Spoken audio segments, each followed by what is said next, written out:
Well, welcome to The Journey. I'm Kevin Polky, and Allie Weiss is with us this morning on The Journey.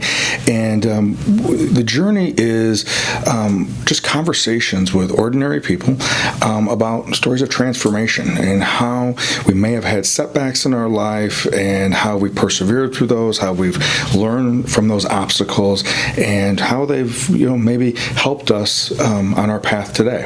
And so Allie, we met last fall, and yes. And I know we have some different individuals that we know, very similar how it is in Rockford. It seems like it's just a couple degrees. Overlaps, yeah. Yeah, very much so. And so, but before we get into your story, I always like to ask about what do you do for fun? If you have an opportunity, I know you just wrapped up one segment of school. Yeah. And so, but what do you do if you have some downtime, if you have some opportunity to have some fun, what do you do? That's a good question. I really enjoy reading. Okay. I'm a big leisure reader. Okay.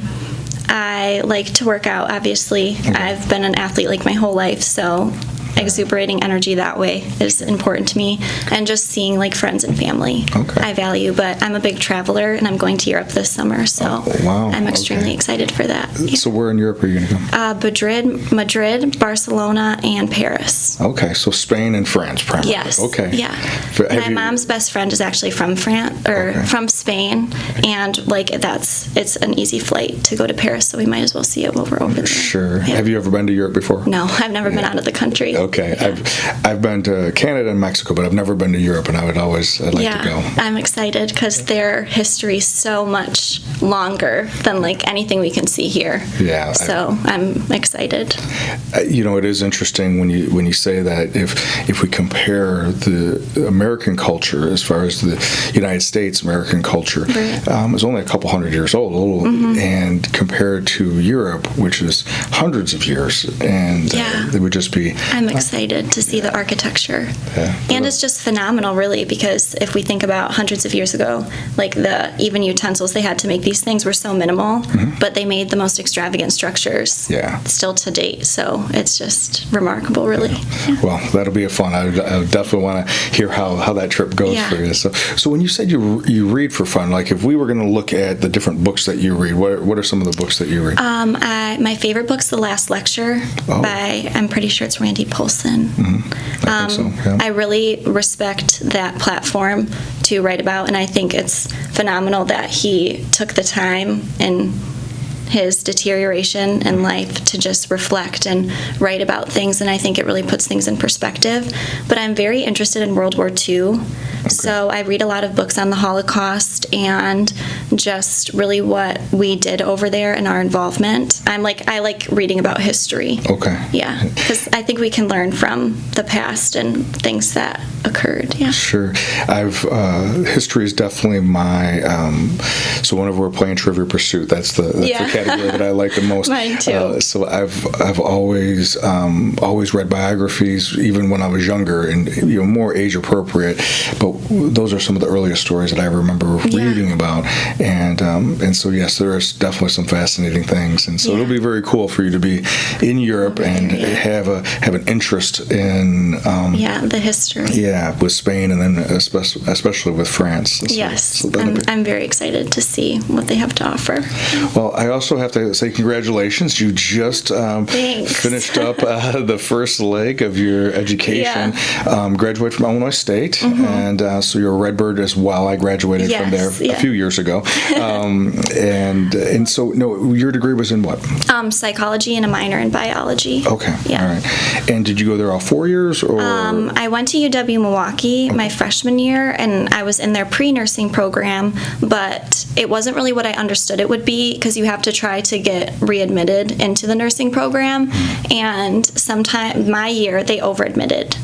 So there were a lot of pre-nursing students, and I just am more realistic, and I knew the odds would not be in my favor. Okay. So I transferred to Illinois State, and then I'll be in an accelerated bachelor's of nursing program next fall. Okay. And where are you going to go do that? Loyola in Chicago. Okay. Yeah. Nice. So it's only 16 months, which is really great. Okay. So it's only a year and a half of suffering, but I'll get through it. So then it'll just be the nursing part of it. Yeah. Okay. And And then I'm going to look to get a job with hospitals that do like tuition compensation for graduate school. Okay. I'd like to become an infertility nurse practitioner. Oh, okay. And I need like a few years of experience first working in a hospital, and then I'd like to go back to school full time. Okay. To just get it done. Yeah. Okay. So what led you into that particular, or thinking you want to go into that type of specialty? Well, my parents, my dad had cancer in his late teens and early 20s, which like caused him to have a lot of difficulties having children. Okay. And my mom has PCOS, which is another sort of syndrome that can affect women's fertility.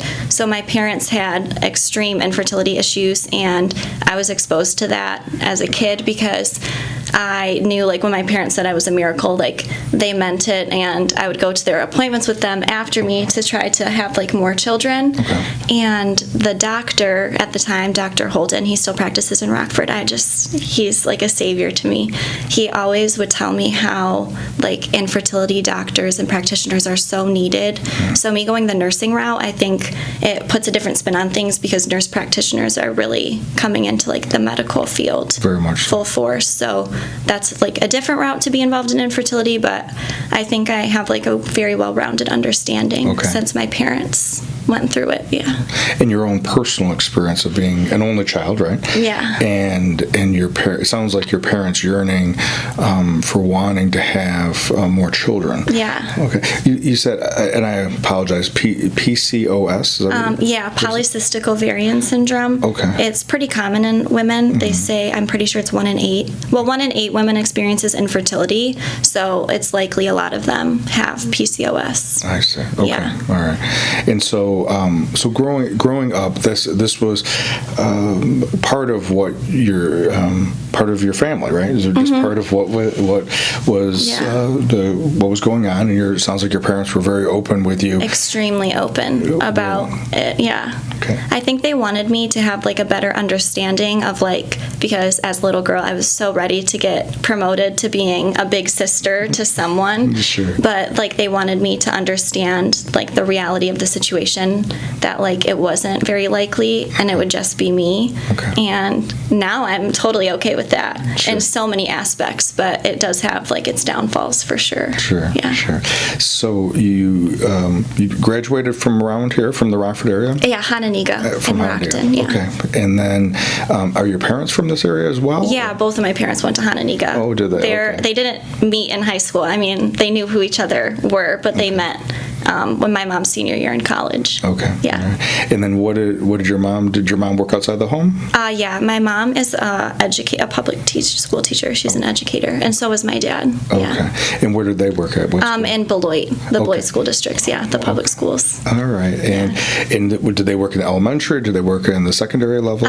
When my dad was alive, they actually both taught the same grade. They both taught second grade, which really worked out for them in terms of like lesson plans. I bet. And they could plan like class activities together. So it was like killing really two birds with one stone.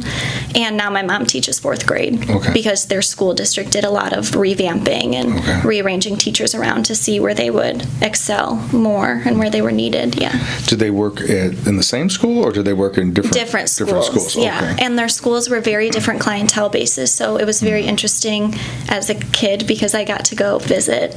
And like visiting your parents that are teachers, you're like royalty because, you know, they talk to those kids about you all the time. Sure. So even when I was their age, they'd be like, Allison's here. Interesting. And it fed my ego for sure. Yeah. That's fun. And then you said you played sports. And so what sports did you play? I figure skated pretty much my entire life. Okay. I got into that when my parents put me in gymnastics. They thought that I should try figure skating, so I did. And I played soccer, tennis, and golf. Okay. Yeah. And so with the figure skating, I had a friend of mine growing up that she was a figure skater, and the amount of training and practice and ice time was incredible. And so, how did you have time for the other sports? When I was in middle school, my parents made me choose. Well, mostly my mom made me choose between soccer and figure skating because I did travel soccer. So it was just such a time-consuming thing. We had practice so often. And I was like, I was realistic. I knew figure skating was not a sport in high school. And I actually, ironically, didn't play soccer in high school for Hananiga. But I thought I would want to have the experience so when I got to high school, I would be prepared. I knew Hananiga sports were very competitive because my parents went there and were athletes there. And yeah, but I got back into figure skating in high school. It's just something I couldn't. It was really hard to say goodbye. And I taught figure skating lessons at Carlson Ice Arena for a few years, yeah. So in middle school, you had to make the decision. At that time, being young, you make the decision based upon thinking what you wanted to do as far as Hananiga goes, and then decide not to go out for soccer. Yeah. And I really fell in love with tennis. I started playing tennis probably in kindergarten. I went to summer camps. But I loved the dynamic in high school of the team, and I felt as an only child, it was more individualized as a sport, and when you had a partner, you were like pretty much stuck with them. So it wasn't like a whole team working together. It was just you and one other girl, and I did that all year round. And I just really loved tennis. I actually played tennis at UW-Milwaukee on a club team, and we went to Arizona for a national tennis tournament, and that was like the time of my life. Interesting. Yeah. And so to give us just a little bit, you talked about the idea of, you mentioned a couple times about being an only child, and at first you was this desire to want to have a sibling, and then now you've kind of settled into it's okay, I get it. But so what was it like? I have a younger brother, so I have no idea what it's like to be. When I was really little, well, my dad, so he got ill with cancer when he was in college, so he actually didn't finish at a 4-year university. He finished at Rock Valley, and he went back to college when I was born. He was like extremely motivated to give my mom and I a better life, and he really wanted his child to have parents that both had an educational background. So he went to Rockford University. It was Rockford College then, and he would take me to his classes with him in the baby carrier. So ironically, some of my teachers were my dad's classmates at Rockford College. Interesting. And so when he was a Mr. Mom, that my family would say, because he stayed at home and he just went to school. So he was like the best play pal, because dads are like always going to do exactly what you want them to. And then as I got older, my dad got sick. It presented so many problems because my mom's loss and like what my mom was going through was like the person she married and her life partner and like the love of her life. That was her loss, and my loss was my dad, and there was nobody in our household to bounce it off of, like, well, dad's doing this, how do you feel, what should we do? Like there was nobody else my age that I could relate to. Right. Okay. And with my mom's loss, I almost felt like it was more extreme than mine, because we all know that we're going to lose our parents at some point in our life. But like for her, she was very young and just had all of these years left that her and my dad had planned together, and it just wasn't going to happen anymore. So it was very hard to like even tell her, like, this is how I'm feeling right now. And then obviously in college it's really nice financially to be an only child because nothing has to be equalized really. It's just you. So no sharing. Yeah, that's a benefit. Sure. Yeah. So so dad had cancer. What type of cancer did he have when he was in college? Hodgkin's lymphoma. In college? They think that he got it when he was a teenager, and he just didn't know. He like found out because he had a lump on his neck, like one of his lymph nodes was swollen, and he had it, and then he went through treatment for a while, was in remission, it came back, then went into remission again, and he met my mom when he was in remission. I see. Okay. And then right after my parents got married, he had blood in his spinal cord. They think it was from the chemo and radiation probably, and he actually couldn't utilize his legs for about a year, is my understanding. Wow. Yeah. So how soon after they got married did you say? About a year or 2 years, yeah. After they got married? After they were married, yeah. So this was not necessarily exactly what either one of them had planned? Yeah, and the doctors really did not know what the outcome of that would be because blood in your spinal column can be extremely fatal and just dangerous. So he went through that, and he used a cane, I think, for like a while after, but I obviously did not exist yet, so I wasn't there for that. And what kind of athlete was he at Honolulu? What He sports did played play? baseball and golf. Okay. Yeah, and basketball. Yeah. Okay. All right. Okay. So he had been a competitive athlete, and now he's having this condition that is, at one point, not only threatening his life, but now that goes into remission. He's married. Everything's supposed to be going in the right direction, but now his mobility is being compromised. Yeah. And so how long after they were married, did you come along? I was born in 1997, so about 5 years. Okay. Yeah. All right. But they started trying to have children like a year and a half before I was born, 2 years probably, yeah. Okay. All right. And so that's when Dad was a stay-at-home dad, and he worked at going back to getting his degree, and obviously, just by the way you're talking about it, that the connection between you and your dad was very strong. Yes, unbelievably. Yeah. During all those early years. Yeah. And I know for me with my son, after my son's my oldest, and after my daughter was born, it was the opportunity then, because my wife ran out of hands, right? So because of having 2 children now, and it was an opportunity for him and I to grow a lot closer. So I remember doing very much the same thing. I was coaching at Harlem at the time, in the weight room, and I would bring him and the carrier into the weight room, and so some of the guys that I know who are now adults and back coaching and teaching, they remember me bringing him in there, and so very much those are some of my fondest memories of. Yeah, because I just graduated, as we talked about, but I was looking back because I was actually there when my dad graduated college, and you could have not ripped me apart from him. I was so proud. I wanted everyone to know that my dad was graduating, and he was very proud, and it was a very good memory to reflect back on. And how old were you, do you think, at that time? I was 3, yeah. 3, okay. Yeah. Wow. And you remember this? Yeah, and I remember, right after my dad was done, he was, in the groove of school, so him and my mom mutually decided they were going to go back to get their master's degrees right away, because at the time I think there's always benefits to furthering your education, but at the time there was a lot of, financial compensation through their school district to go back to school, and so they went back together, and I experienced that with them, and that worked out very well for them to be in the same ballpark again. Okay. Yeah.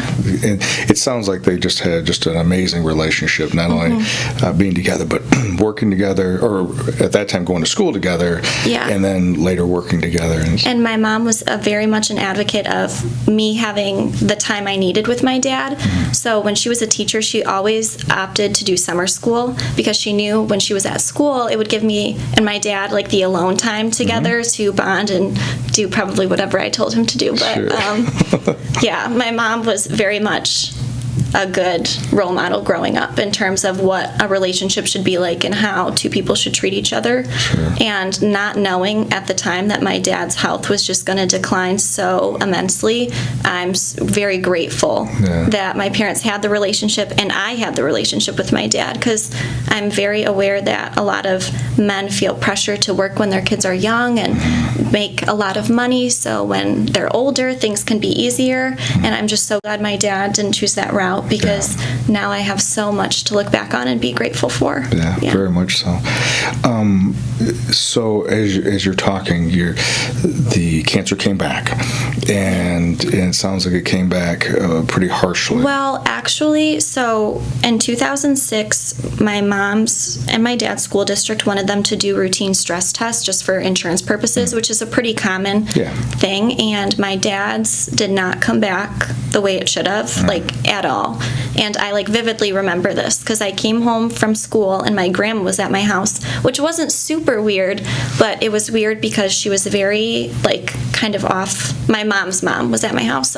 She was very off kilter, sort of, and they found out my dad needed a quadruple bypass. He had 4 clogged arteries. Oh, wow. And it likely was from so Hodgkin's lymphoma is in your neck, and he had a lot of chemo and radiation in that area. So they think that it could have caused a lot of long-term damage, And so within 24 hours, he was having open heart surgery. Okay. And after that, like, that was the day that my childhood was over. I was talking to my mom about this last night. I said how a lot of adults say, like, oh, you really should appreciate this time in your life. Like, I can't even remember when I transitioned into, like, a real adult or whatever it may be. And I can remember, like, the day my childhood ended. Yeah, tell me what do you mean it changed? When my dad had open heart surgery, I was so little I couldn't be in an ICU. Hospitals have a lot of rules for that. So you would have been what age at this time? About 7 or 8, between 7 and 8. Yeah. All right. So for second grade, maybe. Okay. Second, or I was in third grade. So, but I'm a year younger. Yeah. And so I couldn't see him for many days, and I just was so convinced to my mom. I said, he's dead, and you're not telling me, and I don't think he's alive anymore. Why can't I see him? Because to a kid, it's so confusing when your dad's in a hospital, but you can't see him, but he's not having surgery anymore, and like, it's just, there's all of these unknowns. And when we first went in after surgery and I could see him, I knew he was not going to be the same again. And my mom and my family was so mad at me for saying that, because I was so little. And I just said, no, he doesn't look at me the same. He doesn't look the same. Something's wrong. And from there on, I was not a kid anymore. And I wasn't really, technically I was my parents' daughter, but very soon after, my mom and I became a team, and our work was to take care of my dad. So it's just amazing to think back, because even when I see pictures of myself, it's very hard to recognize, like, who that person is, because I had no idea, like, what was really coming in my life. The doctors explained to me, and I think most children understand what depression is. And I knew he would be sad, but I also had this image of my dad, like, I knew he survived cancer, and I thought, he's untouchable, like, he has to be invincible. There's no way that anything else was going to take him down. And I even thought, if cancer came back in his life, like, he beat it 2 times, he'd beat it again. And yeah, it was just, I never would have expected it to go the way it did. So are they thinking, or do you think that, you said he had depression, was that as a result of the quadruple bypass? Yeah, the surgeon and a lot of the team of doctors explained to us, after having such a traumatic and invasive surgery, because they crack open your sternum and just completely open you up. It's very common to experience, like, depressive episodes after that, but it was like, with my dad, I think it was much more extreme, because I remember my parents talking about it, and my mom is very bothered by this now, that the doctors told my dad his insides were much more aged than his, like, chronological age. And I think that really, like, did something to his psyche to know that my insides look like maybe I'm 15, 20 years older, but really he was 39 when he had open heart surgery. Yeah. I know that I have on my mom's side of the family, there was every one of her brothers, her 3 brothers, and her father all had heart disease, and all had heart attacks starting in 40. And I remember my one uncle, I remember seeing him. He had a heart attack, and then a couple weeks before that, and then I went up to the hospital to see him, and it was just like what you just said. He was not the same, and I don't know if he was ever the same after again. that. A little bit of spark maybe, but never fully as much. And I did some research with that.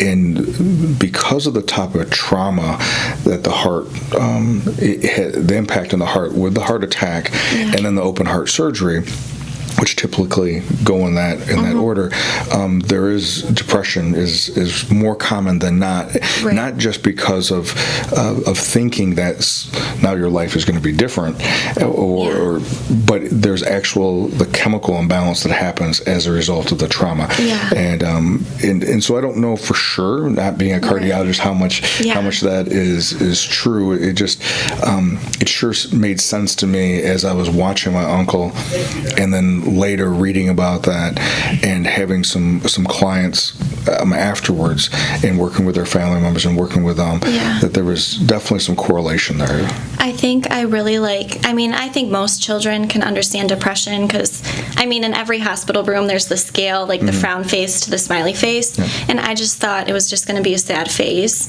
But it really spiraled into so much. And with my dad's body being how in the state that it was, a year later he went under the knife again for thoracotomy, which is lung surgery, open lung surgery. They tried to drain it with a needle first, but my dad could not take the pain. I just can't even imagine how painful that would be. And so they cut open his back, and his body just was covered with scars. He had to lose his spleen during, I think, chemotherapy, so he had a very large scar from hip to hip. Now he had a heart surgery scar, and then he had one on his back. And it was just his body looked like the battlefield that his mind was going to become. And I think in a sense it's almost just such a image to think about. But with the lung surgery, there were complications during that. And I think my dad got so sick because he was on a ventilator and oxygen for just so long. It's I wonder how that really affected his brain. Sure. Yeah.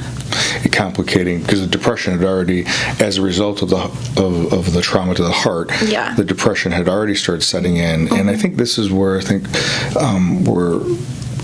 where people sometimes get confused. We're not just talking about, your life's going to be different depression, situational depression, which clearly was also at risk. Factor, yeah. But there was something biochemically going on because of his physiology had now changed and had gone through such a trauma. So tell us a little bit about now. You're this 7-8-year-old mini little adult, right? Yeah. Though of course mom and dad probably didn't want you to be that way, but now we're in survival mode. Mom's in survival mode. Dad's trying to also survive or be existing and moving through everything. So what was it like with having a parent who you clearly have memories with of such a strong bond, and he was your playmate. He was my best friend. Yeah. Yeah.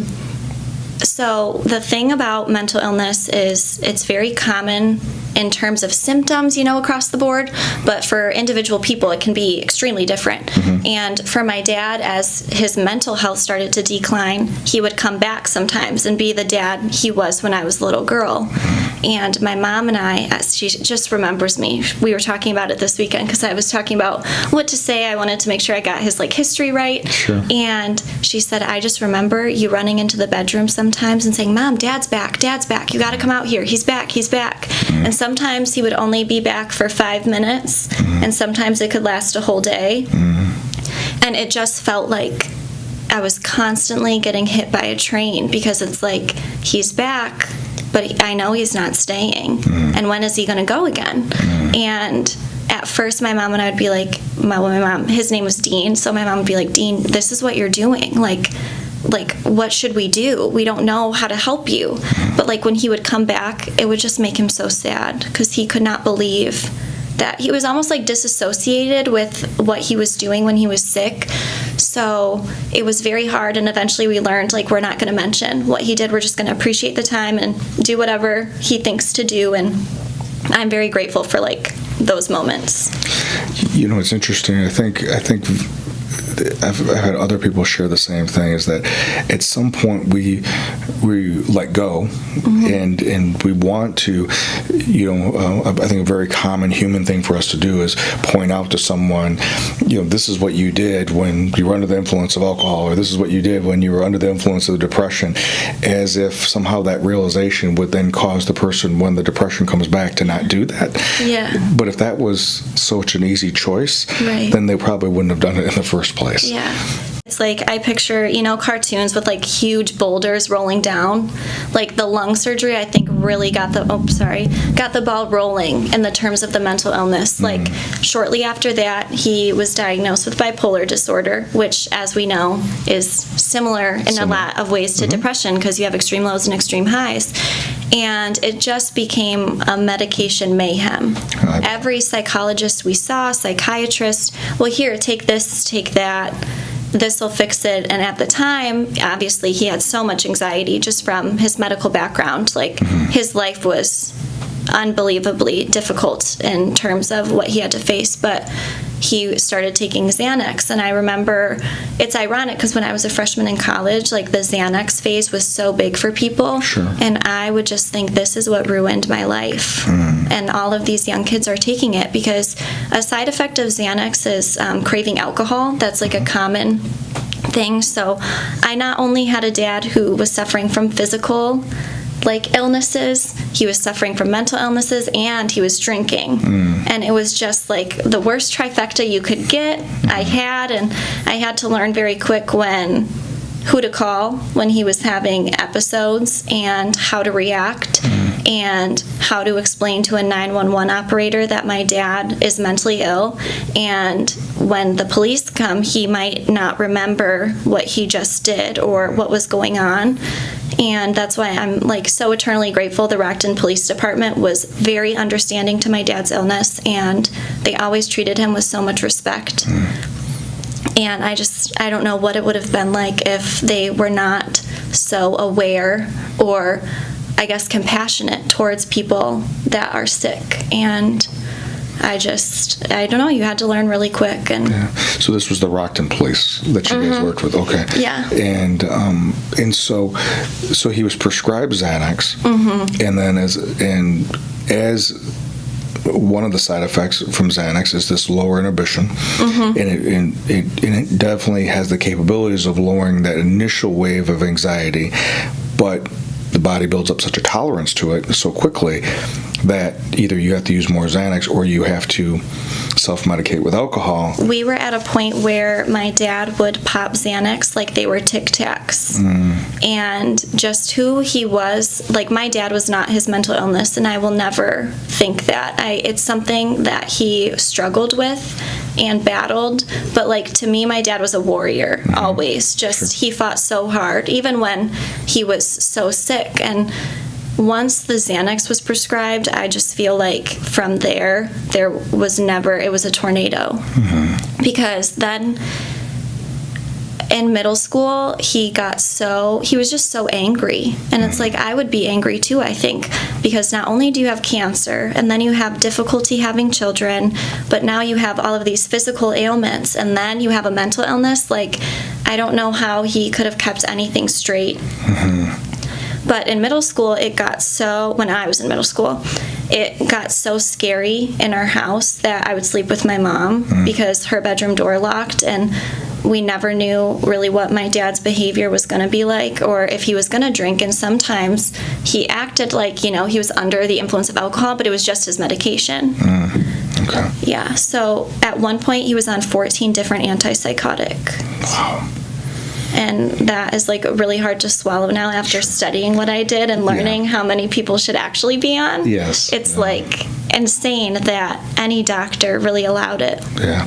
It's very unfortunate. That's for sure. And I just remember my childhood was over when my dad had heart surgery, because he really needed every soldier he could really have in his realm. He needed it, and I was ready to be there and help my mom with whatever she needed.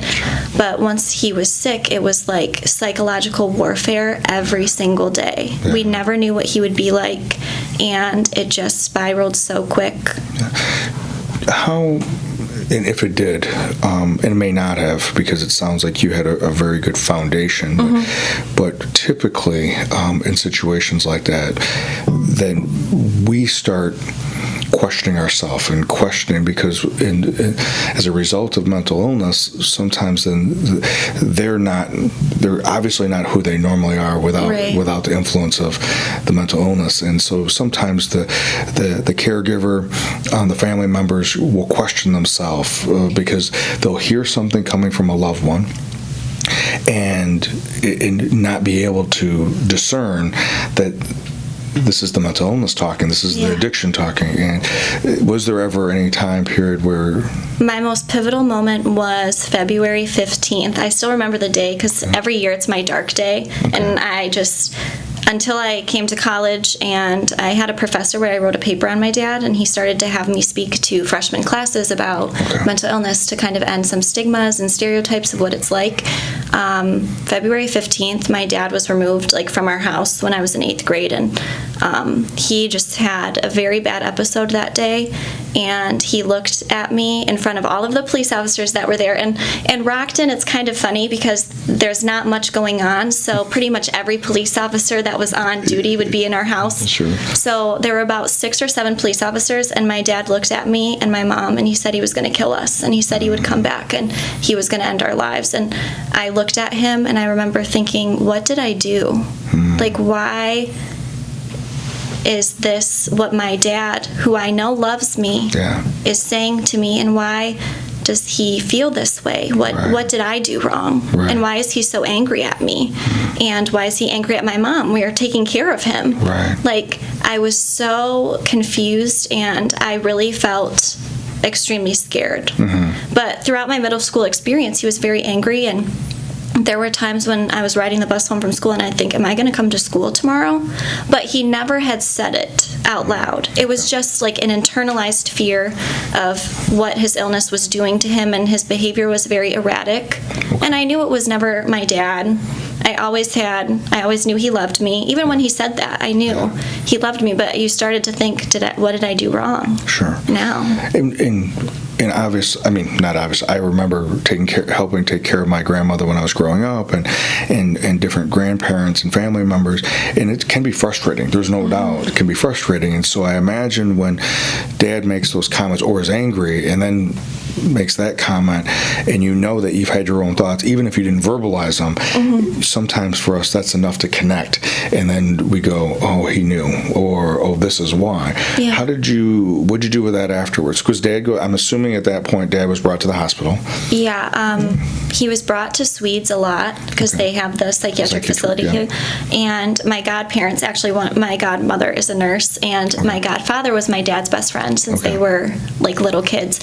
So they were just saviors to us throughout my dad's illness. They would help take him to the facility and stuff. But after that episode, I just remember thinking, I don't think he's ever coming back again. And I knew he couldn't come back to our house because he said that in front of a room full of police officers, which just goes to show how mental illness really kind of eliminates any conscious decision making.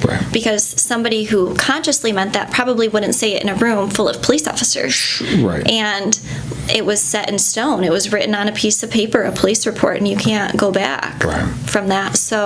And because his illness was so unpredictable, it sounded like, because there were so many variables that were playing a part into it, and the physicians were not able to get a handle on it. There was, what level of trust could there ever be? And you really didn't know who could help you. I knew my mom is just a savior to me in so many senses, because to be strong enough to have to say to the person you love almost the most in life that they can't live in their home anymore, and you have to separate yourselves from them is hard enough, but doing that to someone that's so sick makes it even more difficult. And I just feel this overwhelming gratefulness that my mom chose me.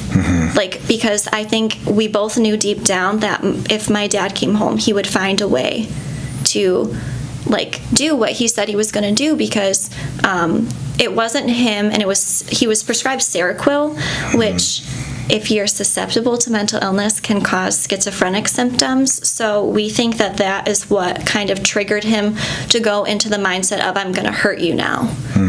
He was always very angry, and sometimes as just a haphazard, you would get in the way of his whatever rampage or rage or whatever, but he never deliberately was attacking us until he started getting medication to help him sleep. And then after that, it was he would yell he was just so angry. And that, sometimes the anger was hard for me as a kid, because, parents can get mad at their kids, but not like that. That was another level. And like doctors wouldn't even take his cases. My mom would take him everywhere, and they would call, the words they used was a medical zoo case. He's a medical zoo case. We don't know where to begin. We don't know where the problem started, and so we can't end something that if we don't know where it even started from. And it was hard growing up, like you said, as a kid. It's frustrating to take care of someone, but for me it was, I was going to these rehabs with my parents, and I don't know what 9 or 10-year-olds know how much rehab cost per month, but I did. And I knew, oh, my dad has a week where he can't call anybody, and then he'll be able to talk to us next week or whatever. Like, I had such a weird skew on what life was like. Yeah. And my mom and I talked to you about it at the walk I had, like, we were so ready to shield my dad from any stigma and stereotype. My mom's parents didn't even know my dad was sick until I was in middle school, and it really was out of control. Because up until then, my mom and I could control it. We knew, like, oh, he drank too much, this is what we have to do, or, oh, he took too much medication, this is what we have to do. And we didn't really we didn't want to involve anybody. We kept it between my dad's dad, my mom, and myself. And it kind of, not purposefully, but it put a stigma on me, because it was like, how am I ever going to tell anybody about this if, like, I know my mom and my grandpa want us to keep this in our house. Sure. So once it, like, let loose, it really just splattered everywhere. Talk a little bit about, because you've been talking a lot about Dad, and understandably so. But talk a little bit about for you, what was it like to have the burden of that secret, or burden of that silence, and what was that like, and how did you stay grounded? Because it just was, I can't even describe it really. It was like almost like a loss, because how do you explain to middle school girls why they can't sleep over at your house, or why you don't want to sleep over at their house? Because I was so worried about leaving my mom home with him. And I knew, like, if I'm there, I can protect her, and I can protect our house from whatever could come to it. So there were so many stressors, but there was no one to talk to. And it was just like, you had to internalize it, but it was fight or flight. I was either gonna survive or I wasn't. And my mom was also very good at, I never missed sports practice when my dad was sick. Even when he was in facilities places, she always made sure either she took me, or my grandparents took me, or my godparents took me to whatever sport I had. So I had that as an outlet, and I think that really helped, because soccer is a very aggressive sport. Sure. And that was a good energy releaser for what I was going through internally. But I think mostly I was just a very, not to, like, toot my own horn, but I was, like, a very selfless kid, and I just wanted my dad to get better, and, like, whatever was going to come our way, I could figure out a way to deal with it, whatever it was. So this internal belief that you had of the possibility of getting better, no matter how bad it was there. That hope was always there. Always. And then also your mom, in the midst of all this chaos, worked hard to provide that structure of you going to school. It provided structure of you involved with his extracurricular activities, and so definitely the framework was there. And maybe because how you were as a child, and being able to do what you did, in the resiliency that you had, and not necessarily, I mean, like you said, that you didn't have a certain aspect of a childhood where you're just going off and doing whatever. So maybe all those things with a combination. But so this happens in 8th grade. That Dad's taken away, February 15th of your 8th grade year. And then tell us what happens then, because your dad died when you were 15. Yeah. And so Dad stayed at another place once you got out of the hospital? So he lived with his dad for a while, and my dad's brother ended up, like, coming in the picture to help him, and he bought him a house in a neighborhood, so my dad had a place to live. And I'm very grateful for that, because after going to school and studying psychology, I really learned a lot about the places my dad could live. But at one point, my dad was homeless, and I was on my way to tennis, and he was standing on the street. And I remember seeing him, and I felt like I was in shambles. And my relationship with my grandparents, my mom's parents, is very great now, and it always has been. But my grandpa is very serious in a lot of senses, and he's also super goofy. It's like a weird combination, but I remember calling him because my mom was going to go back, because I can't imagine what it's like to see those, like, your life partner just standing on the street homeless. And I remember calling my grandpa because I was going to try out for some travel tennis team that day, ironically. So it's like how would it happen? But it did. And I remember him saying, like, it was going to be okay. And that was like one of the first times throughout my dad's illness that anybody told me that it was going to be okay. And I'm so grateful for, like, his comfort in that moment, because it was really hard. And I thought, how many of my friends have seen my dad? Like, because I didn't tell anybody about it. And that was so difficult. So after that, he, like, lived with his dad. He sometimes lived wherever he could, and then he had a house. And when he died, he was put in a medically induced coma, and he passed away. But he had he needed caretakers, because, like, the thing about mental illness sometimes is it's almost like being a babysitter in a sense, because the behavior is so unpredictable. Like a 5-year-old, like, you never really know what they're gonna do, and it could just be anything and everything. So he had people to take care of him, but I'm really grateful that he was given a place to live, in a place of, like, his own to live, especially. Well, and I think it, just as you mentioned, mentioned earlier today, that mental illness, there's a continuum, right, of individuals who have adjustment disorder, right, and may come in for counseling or therapy for adjustment disorder, which is a transient type of condition. It's a response to a traumatic event or a change or whatever it may be. And then you have the complications that your father had, not only from a medical standpoint, a physical standpoint, but then the chemical imbalances that as a result of that, and the complications with the medications and self-medicating and all these different things that were going.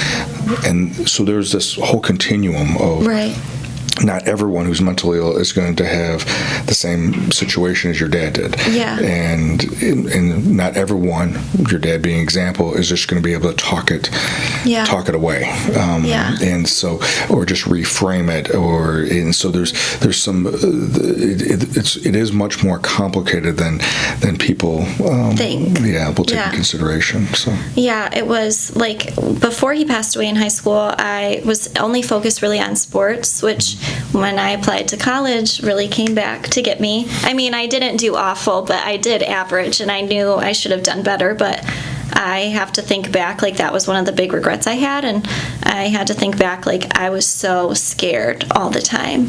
And my dad lived very close to my high school, and I thought he could show up if he so chose, because when I was in middle school, he actually showed up to my middle school intoxicated, and nobody else knew he was intoxicated, but I knew because I was living it. And it just, to me, it sent a message, like, I can do whatever I want, whenever I want.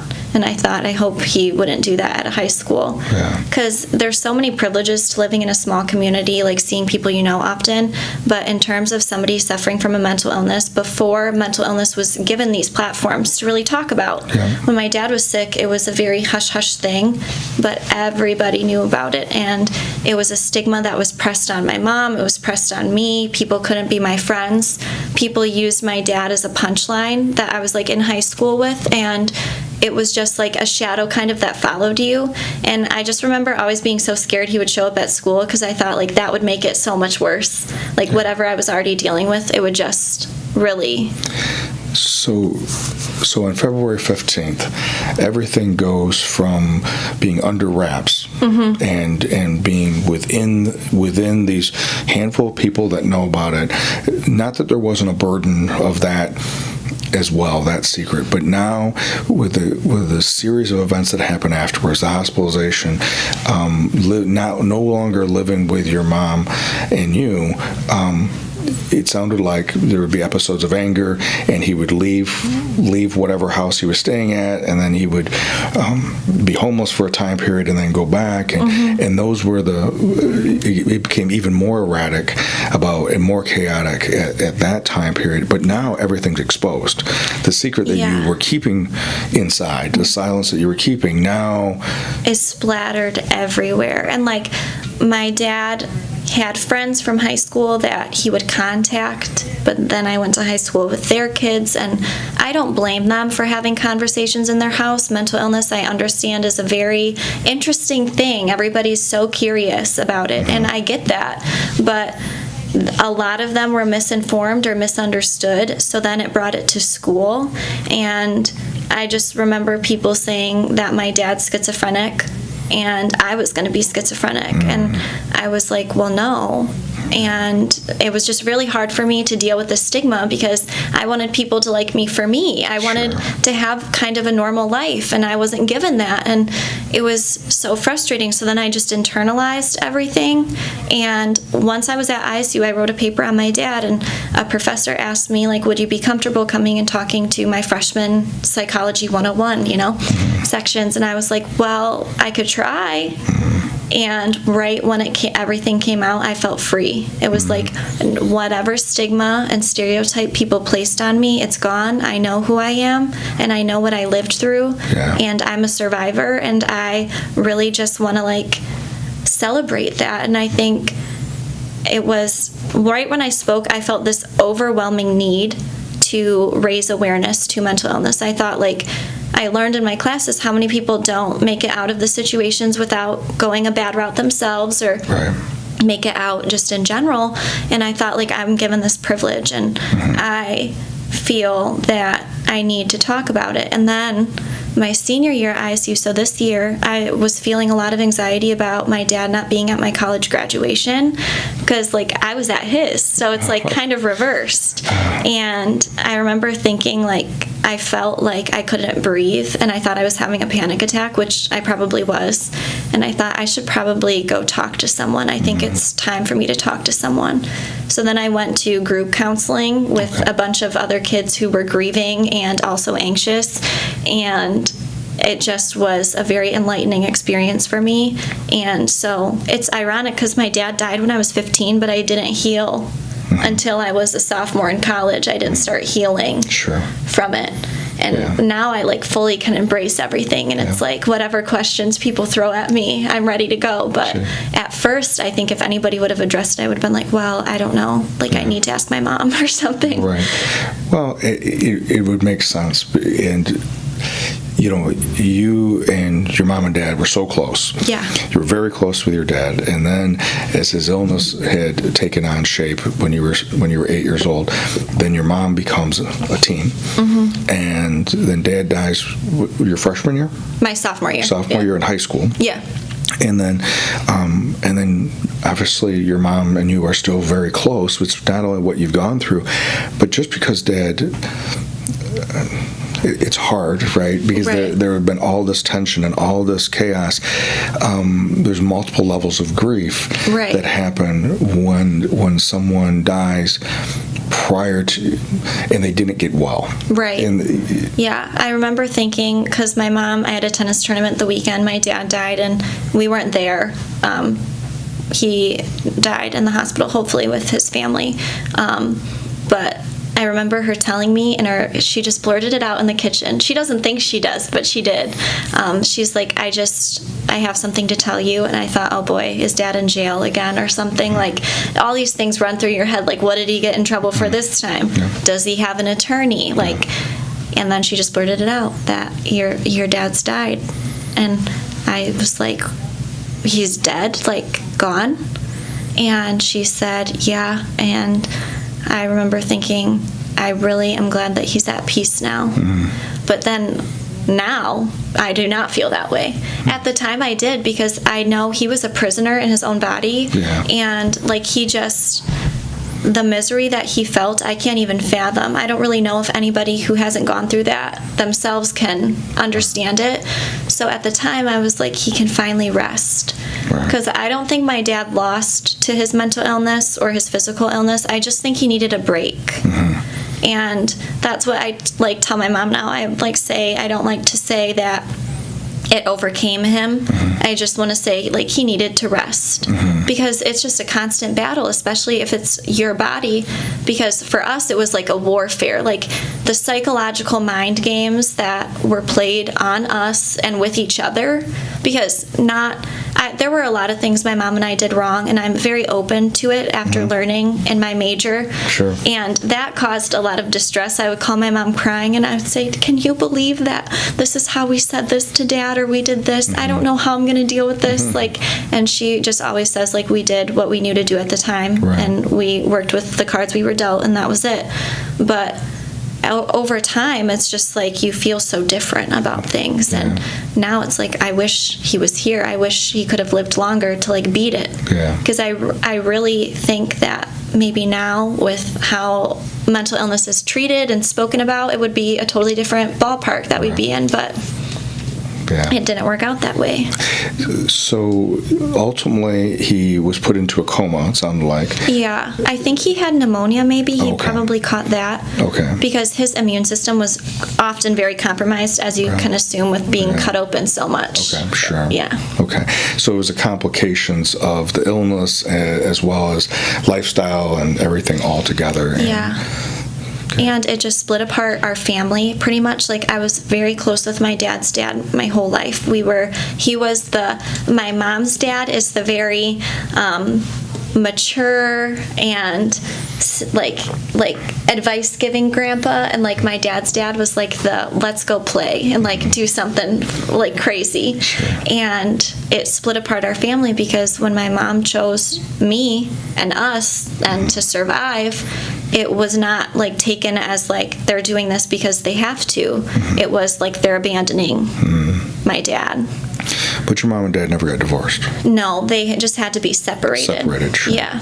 So there was maybe even in that, still a hope that your mom still clung on to, maybe even a little bit. Yeah, I mean, I think we all did. And like, when we reflect back on it too, there's so many people to be grateful for. Like, when my dad would get in quite a bit of legal trouble, in terms of you can get DUIs for prescription medication and stuff. And I'm very grateful, like, when my dad had legal defense, they were very understanding to mental illness and like what he was dealing with. And the people in our lives, even like our side, I guess, like I would call them our team, they like really understood why my mom was making decisions she was making and did for my dad. But it was just hard to see when you lose your dad. It's very difficult. And then when your entire family is ripped away from you, that's like the ultimate sting. Because it's like, I can't have him anymore, and now I can't have you. And I was a kid. It's like I didn't really have a choice in the matter. And it still like burns, obviously, because I graduated college and none of my dad's family was there to celebrate it. But I understand them, and I understand like the choices that they made, because well, like you said, your sophomore year in college, when you had the opportunity that your professor asked you to speak to this younger group of students, and how all the energy and angst that may have gone into doing that, but then the liberation you got, because now you broke the silence, you shattered that silence that you had been under, and you now from that you got a greater sense of what you want to do and a purpose. I know when you and I met, it was actually at a suicide awareness walk. You had this sash on, though. I was a county fair queen. I had never been involved. I did it once before because my mom was like, well, I paid a lot for your prom dresses and you should try to wear them again. So I'm like, oh, okay, I'll do this like county fair pageant. That's fine. And then once I spoke at college, I was like, I want to do it again because I could use this to like do what I want to do. And Mr. Floor, the principal at Hononegah, when I called him, and I just said like, my dad's a Hononegah alumni, and he was mentally ill and I would love to have an event here to raise awareness. And he was like, well, I will send out an email and we will make it happen. And I like to credit my Winnebago County Fair Queen title to that, but it could also be because I went to Hononegah. Yeah, sure, yes. Yeah. But was that part of, I know that Danielle, right? Yes. We talked about Danielle, and she had, because you had won in 2017, Danielle won in 2014, I think. Yeah. And so I know there's a time period where you also have to do a talk, right? Mm-hmm. And at the state level. At the state level. Oh, at the state level, not at the county level. Oh, at the county level too. At the county level, I talked about the value of time because my time with like my dad and my family unit was cut so short. Yeah. And I really tried to express to other people to appreciate your parents and appreciate, even if they're not married, appreciate the time you have with them, because you never know what's going to happen and what things can flip the switch so easily. And then at the state level, I talked about stereotypes and giving people equal opportunity without being bullied. Okay. Because I don't like to say that I was bullied in school, because I just don't really like the term, but it was bullying. I mean, that's what it was. It was trying to shrink someone down. Sure. And so those were the topics I talked about. But Danielle was the queen the first year I did the pageant. So by default, she's just my favorite queen. Yeah. Sure. And she's my grandma's favorite. My grandma loves watching her on the news every day. So I don't know if you know this, but Danielle is engaged to my nephew. Oh, wow. Yeah, and so I will have the opportunity to marry them in November. They're getting married in November. That's exciting. They asked me about a month ago or so. That's an honor. Yeah, very much so. So she's a local celebrity. She is a local celebrity, and she has a great heart. And she's a great person. So as you think about some of the things that you've now, you almost got a voice, with the benefit of your professor encouraging you and pushing you to do that. What would be something that you would want to share about, maybe about mental illness, maybe about being a significant other or a caregiver of someone who has mental illness? What would you want to share, have people know? My biggest thing, if I could go back in time, was to not be so angry. I just, sometimes when my dad had episodes, I just can feel even now still the anger I felt, and it's I know it's hard to separate yourself from that rage and anger that even you have when the person's expressing anger, but they can't help it. My dad had no conscious decision making in anything that he did, and they're not their mental illness. I don't think anybody is their mental illness. I think they are who they are, and this is just something they suffer from. And it's really important, if you're a caregiver or a loved one, to really give them just like being a parent, you want to give your kids all the tools in the toolbox, and that's what you need to do to someone that is suffering from something. And I think being compassionate and empathetic really matters, because you can't put yourself in their shoes, and you can't really even try, but you can be empathetic towards their behavior, not to enable them, but to just help them have everything they need to get by and to keep them safe. I think safety and mental illness are just so important, and there's a lot of people that aren't as privileged as my family in terms of having funding to get their loved ones into facilities, or they just don't have the resources. And I think that's why, as a society, these conversations are so critical and important, because I feel very less judgmental towards other people, I think, than the average person. Because when somebody acts weird, I think, well, they could have something going on that we can't see. Because mental illness is an illness that you cannot see. And I understand we can't see cancer, but we can see people losing hair that are going through treatment. And with mental illness, they look like everyone else. Yeah. And especially like you were saying, where your dad would come in and out in those moments, and I think that is, it wasn't just a steady decline, and I think that's just how sometimes difficult it is with mental illness, with addiction, with different aspects of. when we struggle with those things, and as a significant other, as a family member and a caregiver, to be able to not internalize, to be able to, and I agree with you, to have empathy doesn't necessarily mean that we have to, doesn't equal enabling. Right. Because your mom made a tough decision by not allowing Dad to come back in the home for her safety as well as your own. It wasn't about abandoning your dad. It was about surviving. And unfortunately, I have been in, I run a homicide support group here for the state's attorney's office, and I have a couple families that have in the county who have died as a result of domestic violence. And not only did the mother of the children die, but the children were also killed. And in those cases, I don't know if there was mental illness, but there was definitely domestic violence, and sometimes individuals who are mentally ill, there will be domestic violence as well. Not always. Not always, but sometimes, but it can happen. And so I give your mom a ton of credit for having the strength and the courage to be able to do that. That must have been extremely hard. We had someone just recently on the show, Jason, who talked about his mother made some different decisions, and as a result of those different decisions, he was victimized and he was impacted. And so I give your mom a lot of credit for having that strength, as well as all the time and all the years that you, as well as her, put into doing the best you can to take care of your dad. I think, like another thing, just with being a caregiver or family member of someone mentally ill, like whatever they're diagnosed with, I think it's important to like separate it from the individual. Because I remember so many times hearing my dad was an addict, and I thought, no, he's not. Like the whole time, it's like, well, he drinks when he's on medication, but he wasn't an addict before.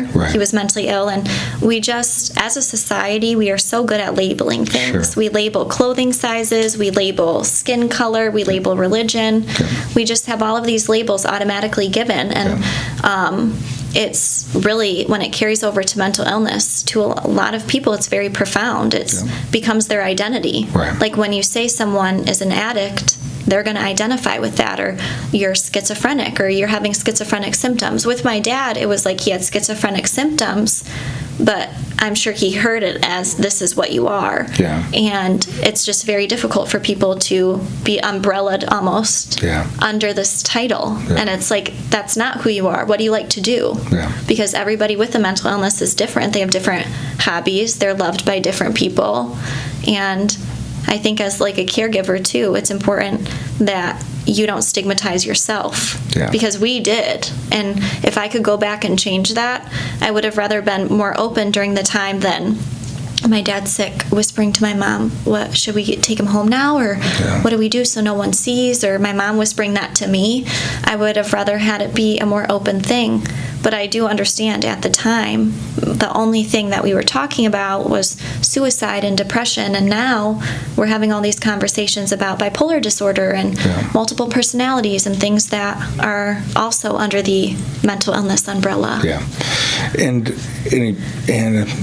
exactly what happened, though, I can understand why your mom wanted to try to protect using that silence, even though I definitely think there were side effects of that, because when it did get exposed, that is when you started getting scrutinized, and as you mentioned, the word that you didn't identify with then, but it would be labeled as bullying. So Allie, as we wrap up, I know that you have, obviously now you have a platform and you have a voice, and now you're becoming more and more, now you've had the experience of what you've gone through, and now you have some education, and you're going into the nursing field. What do you see yourself wanting to do? Like if in 5 years from now, what would you like to be doing? I'd like to be an infertility nurse practitioner, well, like in school for it, I guess, technically. Because I'll have to have 2 or 3 years of experience, but I love school.